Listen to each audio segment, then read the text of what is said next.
Today we are going to talk about functions of language. We have already delivered a lecture on what is language and what are the characteristics of language, and we have also delivered many of the lectures on linguistics and its branches. You can also visit our channel to watch them. Let us talk about our today's topic, that is functions of language. There are many functions which are served by language. Many people have talked about different functions. Leech has talked about some of the important functions of language. Jakobson has talked about some of the functions of language. Halliday has talked about some of the functions of language. There are two kinds of functions, micro functions and macro. Macro are general functions of language, overall functions of language, and micro functions are specific individual uses. Many micro functions may come under the category of one macro functions. First of all, I will talk about micro functions, then I will categorize them under macro functions. Let us begin with the very first function of a language, that is physiological function. What is physiological function? Many times we have pent up emotions, pent up energy, which we want to release in the form of language, which we express. Suppose we are angry, we keep saying something, even if our target audience is not there, but we keep saying something.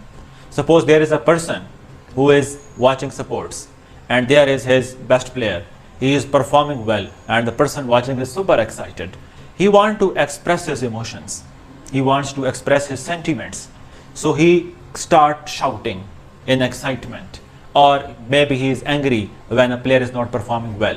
So he releases his energy, he releases his pent up emotions. So that release of emotion with the help of language, using curse words or using some words to appreciate, like we say well done, keep it up, that's fantastic. So even if that message is not communicated to the player, still we release that emotional energy or nervous energy. So that's what we call physiological function of a language. Second important function is Phatic function. Always remember, Phatic refers to sociability. We want to be sociable with others. We want to build our rapport. There are some words, expressions, phrases, clauses, sentences, utterances, which we just use to develop that understanding, to develop that mutual bond, to develop some sort of intimacy between us. We want to show our affiliation for them. We want to be united, because in society we can't survive isolated. So to give this positive gesture, we use some words. Even if when we say hello, hi, how are you, we are not actually asking how are you. We just pass the path of each other, we just cross the path of each other, and we simply ask how are you, hey how are you, and we just move away. That is just to have some sort of interaction, that is just to give some sort of gesture for our bond, or for developing, for showing our concern for others, our regard for others, our acknowledgement of others. So there are many other examples like this, where we are using language just to develop sociability, just to develop understanding. In certain types of writing, it can also be noticed, like we say dear, like we say sir, like we say ma'am, yours obediently, yours sincerely. All of these expressions are not to give some message, but that is formality for developing that very communion, or for developing that sociability, for developing social bond. Recording function. Recording is very important function of language. Language is used to record knowledge, to record culture, to record any scientific research. Everything you are receiving, that is in the form of language. Like any scientific research, ideas of Plato, theories of Aristotle, or the theories or the philosophies or the religious data or the script we have nowadays. So when in the form of writing, in the form of language, everything was recorded. So that recorded form transmits cultures to us, that recorded form transmits the civilizations to us, the whole knowledge about history, how the universe has evolved. We have some sort of record for the past some of the years. So with the help of language, people have recorded history, people have recorded philosophies, people have recorded knowledge about the political systems, about other branches of knowledge. This whole dimension which has been communicated to us, which has been transmitted to us, that is in the form of language. The books you have that tell you about the past, that tell you about the knowledge, that gives you understanding about psychology. Suppose somebody has done research, and if he dies without recording it, so the next person will have to continue just from the starting point. But if he records it in the form of language, and that is received by next generation, they may proceed it. They may get benefit from the findings of that very person. So I think that is very important thing. And language is used to record something. Language, this serves this function of recording. Everything that needs to be remembered is recorded by using language. Fourth one, we have identifying function. Language is used to identify something. Language is used to label something. We name things. So for this naming purpose, identifying something, we give some term to something, someone, some object, some event, some concept. Even concepts are labeled. Even objects are labeled. Objects are named. So language is used to identify things, because things are classified, ideas are classified, concepts are classified. In knowledge, we classify things to have understanding, to discriminate between them, to have their understanding. So we use language for this purpose. Like we have lorry, we have car, we have other sorts of vehicles. We have language to identify them, to differentiate between them, to discriminate between them, to have their idea. So we name them. So language also serves this identifying function. Language is used to identify the people, objects, ideas, concepts in the world where we live in. So we use language to identify them. Reasoning function, that is very important. Always remember, language is the instrument of thought. Whatever is going in your mind, that is with the help of language. You are thinking even right now. Just think about the thinking, and whatever you are thinking, that is in the form of language. You may feel independent of language, but you are thinking, your intellectual inquiry, reasoning, your thinking process, your the working of your mind, your mental activity, that is done with the help of language. Reasoning means to think something, to argue about something. So this whole mental process is done with the help of language. Language serves this reasoning function. Whenever we come to know about functions of language, whenever we are asked to define language, we always say language is used for communication. Language is a means of communication.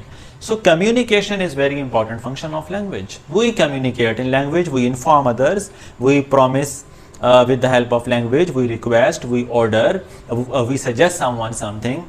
There are many functions which are performed with the help of language. For example, I say open the door. So that requesting or that ordering is done with the help of language. So language is employed to communicate in different situations for different communicative purposes.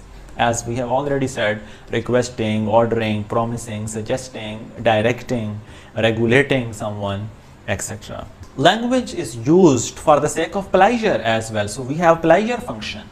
Even the language itself is pleasing to hear. We have alliteration, we have assonance, we have many other devices and qualities of language. We have many other qualities of language that make it pleasing, that soothes its hearer, its listener, or its speaker even. So language serves to please us. Its sounds may be musical, there is rhythm, there is rhyme. Language has its own musical qualities that may be soothing, that may please our ears. We find them pleasing to hear. That is also function of a language. These were the micro functions. Now we have macro functions, some broader division of the categories of function. Many micro functions may fall in one category of macro functions. We have ideational function, that is conceiving something through our mind, perceiving something, conceptualizing something. We process anything, any information about anybody or anything or any concept with the help of language in our mind. So this process of conceptualizing something is also done with the help of language. Then many microfunctions may fall into this category, like reasoning function. This all will also fall in this category of ideational function, where we perceive anything in our mind with the help of language. It refers to conceptualizing process for our mental activities. We have interpersonal function. Whenever we enter into relationship, whenever we enter into social interaction, so we use language. We use language for communicating with people. We use language to project ourselves, to represent ourselves to others. And they may use language to represent themselves. We also define others with the help of language. So this interpersonal, and interpersonal refers to interaction between more than one people. Between two people or between more than two people, the interaction is done with the help of language. So that is interpersonal function of a language. Interpersonal function actually emphasizes that language is social phenomenon. So for social interaction, we are not people who can live in isolation.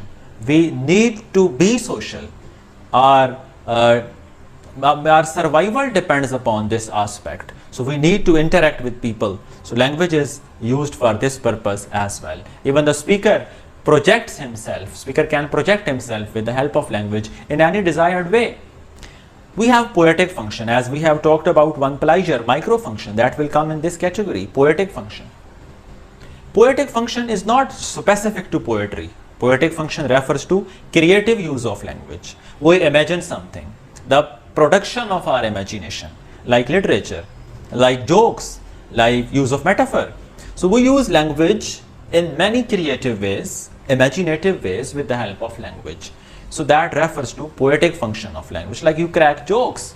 So those are the products of your imagination. You think of some dimensions, you imagine them, and you use language in this fashion as well. We have textual function. We have textual competence as well. We can create long text, long utterances. We can create chains of utterances. We can create chains of sentences. We have grammatical competence, like we have communicative competence. In the same fashion, we have textual competence. So we use language to develop long stretches of text, long chunks of text. Text may not only refers to what is written. Text also refers to what is spoken. Textual competence refers to the utterances, or refers to the creation of utterances, which are both cohesive and coherent. If you don't understand what is cohesive and coherence, let me briefly tell you. Cohesive means there is structural unity. Structurally, things are connected. Coherent means thematic unity. They are connected logically. The argument is connected to each other. The logic is flowing throughout the whole text. So there is thematic unity, which we call coherence. There is structural unity, which we call cohesion. So human beings are able to create long text, long utterances, which are both cohesive and coherent. These are macro functions. Thank you for watching this video. If you are new on our channel, I will request you to subscribe it so that you may be notified whenever we are going to upload a new video. We will inshallah cover all of the dimensions of linguistics, and we will upload them one by one. Thank you very much.